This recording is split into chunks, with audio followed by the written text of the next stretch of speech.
Let's kick it off with Netflix. You're looking at gains in the stock in extended hours, up just about 6.5%. Shares rallying to the upside after the streaming giant beat on both the top and bottom lines, as its ad-tier memberships jumped 35% from the previous quarter. To discuss the latest earnings print, we want to bring in Jason Bazinet. He's Citi's managing director. Jason, it's great to have you back. So you're taking a look at some renewed optimism, it looks like, on the street. Stock moving to the upside on this move, except you remain, I think it's fair to say, maybe a bit cautious with your neutral rating. Why?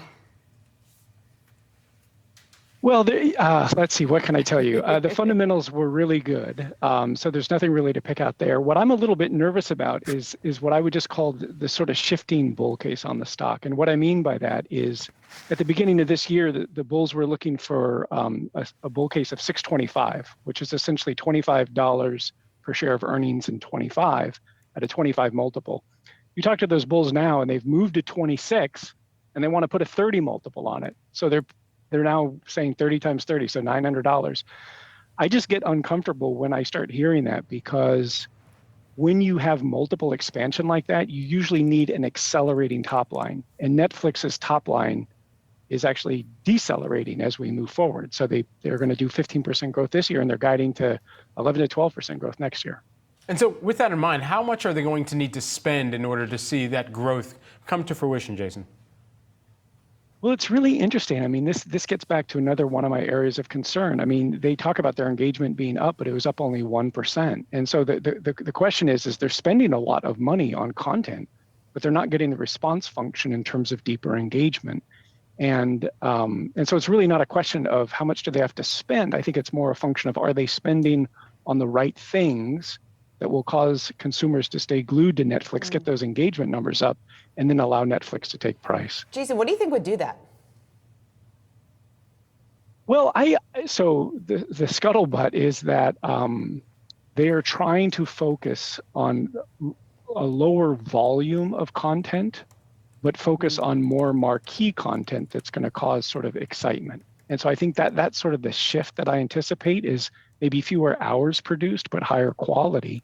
And Netflix has said that they really want to buy IP. And I think that's one of the things that Hollywood learned a long time ago, is that you need IP to really ring the cash register, on these iconic, stories that are out there that really get people engaged. And you can do that if you don't have IP, but it just is a much higher risk proposition. Jason, you're cautious on Netflix, as we've been discussing, but the company's stock is up over the course of 2024, up by about 46%. Over the past year, it's up nearly 100%. So all these things considered, I mean, some of those headwinds, we could argue, have been at play for a while. They were talking about how much they wanted to spend on licensing. They were talking about getting more into sports. That's more so those dollars out the door and trying to figure out where they could carve out space for them to compete. And so it seems like investors are putting that to the side, even with some of the concerns that could be prevalent.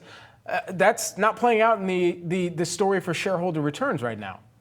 Well, yeah. So let me just step back a bit. So we caught a lot of that upside in the stock. We downgraded it in January of this year. And I think this is what I think is really going on, which puts fundamental analysts like me in a bit of a quandary. What I think is happening is portfolio managers that were overweight, sort of the Mag 7, are calling their analysts and they're saying, give me what I'll call a tier 2 tech stock that's not a Mag 7 stock. And so the analysts all come back and they say, oh, Netflix. And so what you're seeing is money sort of come out of those Mag 7 stocks into Netflix, and that's resulted in multiple expansion that's not really underpinned by as much earnings growth. And so it puts me in a difficult spot. Could the multiple go to 35 times? Could it go to 40 times? Could it go to 50 times? It can. But in my seat, what I like to see is things where the multiple's expanding and the fundamentals support it. And that's not really what's happening here.